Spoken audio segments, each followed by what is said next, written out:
Bismillahirrahmanirrahim. Àwọn ẹgbẹ́ Shia ńlá kàkà wọ́n ń gbìyànjú, wọ́n ń lo gbogbo agbára àti ipá láti gbé ẹ̀sìn wọn tó jẹ́ ẹ̀sìn Shia borí Islam. Àkọọ́lẹ̀ Ọlọ́run ọba ti wá gbáwájú wọn. Kí l'Ọlọ́run wí?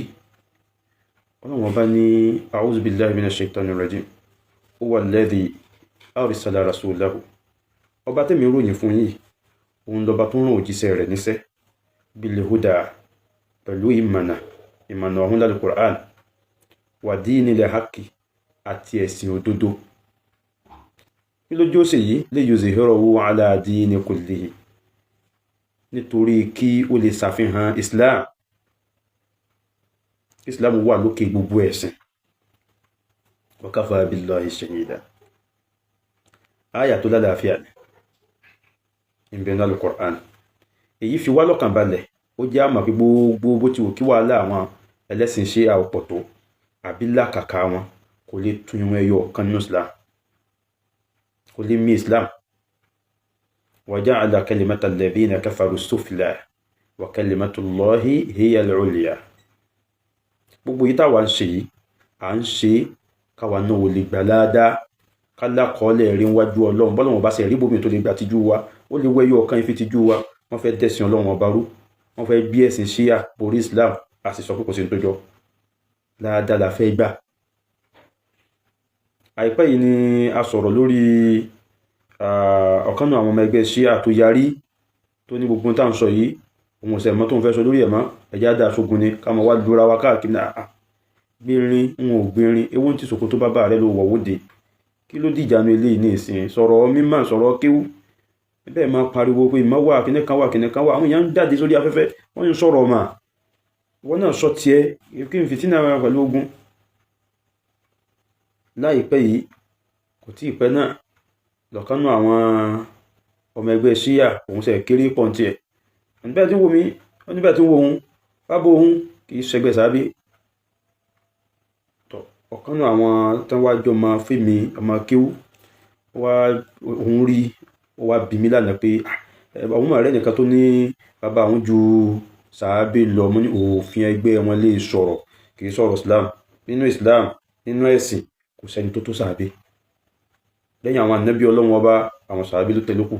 Aṣíwájú àwọn sàábé Abubakar ni. Ọmọ bá ní ẹ̀rú bá wọn, ìmọ̀jẹ̀ ẹ̀rú bá ọ. Òfin ẹgbẹ́ tí wọ́n dálẹ̀, gbogbo ẹgbẹ́ kọ̀ọ̀kan ló lófin tiẹ̀. Nínú àwọn òfin tẹ́gbẹ́ Shia ní ìní kí wọ́n ṣépè fún àwọn Abubakar, ká ṣépè fún àwọn sàábé. Wọ́n jẹ́ ìyẹn ó tẹ̀ láàmú. Kó wá ó dúró ṣinṣin, nímọ̀ nípa tó fẹ́ ṣe nípa Islam, nímọ̀ nípa Ọlọ́run ọba rẹ̀, nímọ̀ nípa ànábì rẹ̀ dáadáa, sì jẹ́ ká mọ̀ dájú pé tó mọ̀ ó yí ọ. Torí bá mọ̀ dájú ò bá ti sínú ọ̀rọ̀ rẹ̀ tán bá ti gbé tuntun wá, ó tún gbà lọ́wọ́ wọn. Kò sí kankan tán lè gbé wá fún ruwa ya àlè gbà mọ́. Islam yẹn ti tó, èmi ò ṣẹgbẹ́. Ni mo bá tún rí ọ̀kan náà àwọn ọ̀gá Shia lánàá, òun gbélé Haúsá. Ló bá bẹ̀rẹ̀ ọ̀rọ̀ yìí, àsọ yìí lásọ, wọ́n ti rán mi jáde o, wọ́n ní kájọ jókòó, àwa ṣe béyà. Irú béyà wo? Kò ní sí jà má, sáà ń jà tẹ́lẹ̀ ni. Bá wá jà tẹ́lẹ̀, kí ni béyà ta fẹ́ jọ sí láàrin ara wa? Kí làdéhùn ta fẹ́ jọ gbé? A gbádéhùn pé tọ̀, ẹ̀yin ò ní bú Abubakar mọ́ o, káwa náà mọ́ bú Ali mọ́. Ta ní bú Ali tẹ́lẹ̀? Abubakar, Umar, Usman, Ali àti gbogbo àwọn sàhábà níbi wọn, ẹni rí ni wọ́n, táwa mọ̀ nìyẹn. Àyẹn nìkan kan ní pọ̀sìn, ẹnìkan jẹ́ aṣíwájú, ẹnìkan wá tẹ̀lé yẹn, kò sí nǹkan la fadlun lil imami ala al ma'mumi siwa taqdim. Ọlá ń bẹ fún gbogbo wọn, kò sí yìí tí ọlọ́lá. Kálẹ̀ nìkan ni ó wà wájú ẹnìkan yẹn, kò jí ọlá ẹni tó wà lẹ́yìn yẹn kù. Ọlọ́lá náà ní sí ṣe. Ṣùgbọ́n nìkan ní ṣáájú, iwájú ní kọ́ síwájú, kó ojúgun tó tẹ̀lé. Ká nígbà náà Professor Aláró, wọn ò dá wa lóhùn, wọn láwọn ò ní dá wa lóhùn. Professor Aláró, ẹ má dáhùn o.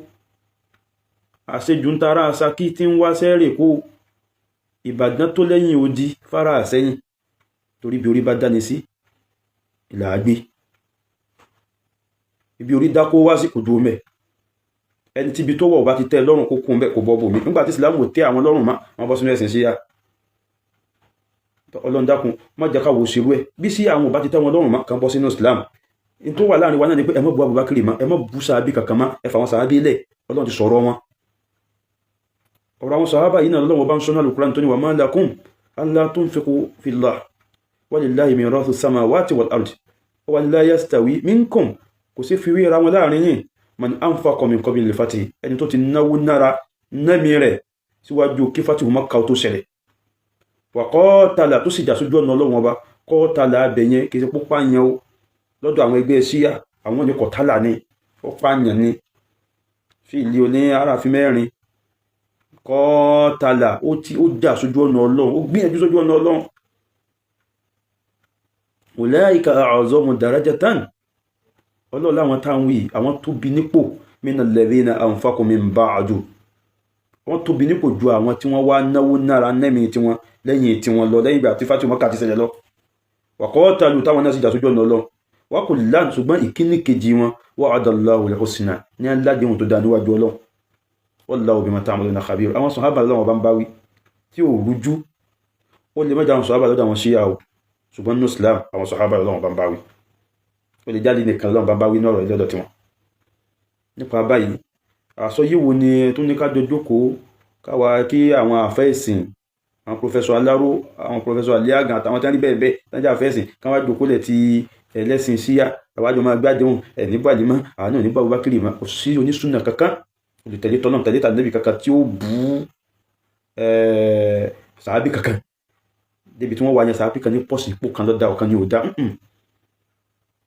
bí n tẹ́ ń ṣe bá ti dá yín lójú pé òdá owó làbúrò ṣẹ̀ṣẹ̀ pé wá mítìn wo lẹ pè wá tẹ́ fi bọ́ sínú ẹgbẹ́ Ṣíà Professor Aláró àtẹ̀yìn tẹ́ rí bẹ́ẹ̀ ẹ má ṣe mítìn pẹ̀lú àwọn ẹlẹ́sìn Ṣíà o a nílò rẹ o kó wọ́n dó síbi tí orí bá dáa mọ́ nípa báyìí n táwà tó rí sọ sí inú ẹ̀yin ẹlẹ́sìn Ṣíà ẹ fà àwọn sàhábà lẹ̀ ẹ mójútó ẹgbẹ́ yín ẹ̀yin nú ẹgbẹ́ yín nù oyin ògidì wà lọ́dọ̀ tiwa àwa ń ta oyin ògidì ní oyin sàn ẹni bá fẹ́ rà ẹ pè wá oyin rèé èyí tẹ́ rí tí mo fi pépà tẹ́pù mú yìí ẹnìkan ti rà á ní ọ̀kan rèé ọ̀kan tún rèé tẹ́rí báyìí ẹnìkan ti rà á ní oyin ògidì ni wọ́n họ́dà rẹ̀ ni yóò sì tẹ̀ wọ́n lọ́wọ́ lónìí pẹ̀lú ògo Ọlọ́run ọba kíní my 2 ní méjèèjì ń lọ anti-stroke powder wà tó tún ṣiṣẹ́ ìtọ̀ ṣúgà ẹnikẹ́ni tó bá fẹ́ ẹ pè wá ó ṣiṣẹ́ ìtọ̀ ṣúgà ó ṣiṣẹ́ ara ríro bẹ́ẹ̀ ni ẹni tó bá ní high blood pressure ó ṣiṣẹ́ fún pẹ̀lú yọ̀ǹda Ọlọ́run ọba gbogbo àwọn tí wọ́n lò wọ́n test ẹ̀ ó dẹ̀ nìkan ló tiẹ̀ tán ó ti tó rà mí ó wá lóun ò fẹ́ ra èyí tó kéré mọ́ ó wá ra èyí tó pọ̀ dáadáa ní tó rà tó 50,000 wọ́n ti sanwó ẹ̀ pẹ̀lú yọ̀ǹda Ọlọ́run ọba àṣírí gbogbo ò ní tú o 09031308477 ní nọ́mbà tẹ́ pè mí sí. Assalamu alaikum warahmatullahi wabarakatuh.